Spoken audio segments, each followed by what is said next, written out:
मुलांच्या छोटी सुट्टीसाठी किंवा शाळेवरून आल्यानंतरनं किंवा सकाळी नाश्त्यासाठी जर काय बनवायचा हा प्रश्न पडत असेल ना, तर ही बेसन ब्रेडची रेसिपी एकदा नक्की ट्राय करा. एकदम बेस्ट असं कॉम्बिनेशन आहे. मध्ये खमंग अशी चव येते आणि कुरकुरीतपणा पण आहे. ही रेसिपी कशी करायची चला तर मग बघूया. नमस्कार, टेस्ट आणि बेस्टमध्ये तुम्हा सर्वांचं स्वागत आहे. चला तर मग या बेसन ब्रेडच्या रेसिपीला सुरुवात करू. सर्वात आधी एक बाउल घेतलंय, याच्यामध्ये 1 वाटी बेसन घेतली. तुम्हाला जेवढ्या प्रमाणात हे बेसन ब्रेड बनवायचं आहे तेवढ्या प्रमाणात बेसनचा वापर करू शकता. एक कांदा बारीक चिरून घेतला आहे, त्याच्यानंतरनं एक टोमॅटो बारीक चिरून घ्यायचं आहे. थोडीशी कोथिंबीर टाकते स्वच्छ धुवून बारीक चिरलेली.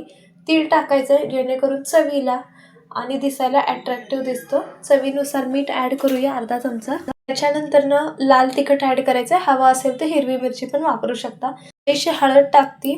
त्याच्यानंतरनं 1 चमचा ओवा टाकायचा. ओवाने खमंग अशी चव येते. 1/3 वाटी पाणी घेतलं. ज्या वाटीने बेसन घेतलं त्याच वाटीने पाण्याचं प्रमाण घेतलेलं आहे. 1 वाटीला थोडंसं कमी. अशा प्रकारे पीठ तयार करून घेतलं आहे. तवा ठेवायचा आहे, त्याच्यावरती तेल, तूप, बटर काहीही वापरू शकता. मी तेल टाकलेलं आहे. तर हे ब्रेड बेसनमध्ये अशा प्रकारे डीप करून घेऊया. पूर्ण हे जे बेसन आहे ते ब्रेडला लागू द्यायचं आहे आणि अशा प्रकारे तव्यावरती ठेवायचं आहे. जेवढं बसेल तेवढं मी यामध्ये ठेवते. अगदी कमी तेलात आणि कमी वेळात होतो. तर अजून जरा मुलांना अट्रॅक्टिव्ह दिसण्यासाठी थोडंसं तीळ वापरते. वरून तेल टाकूया.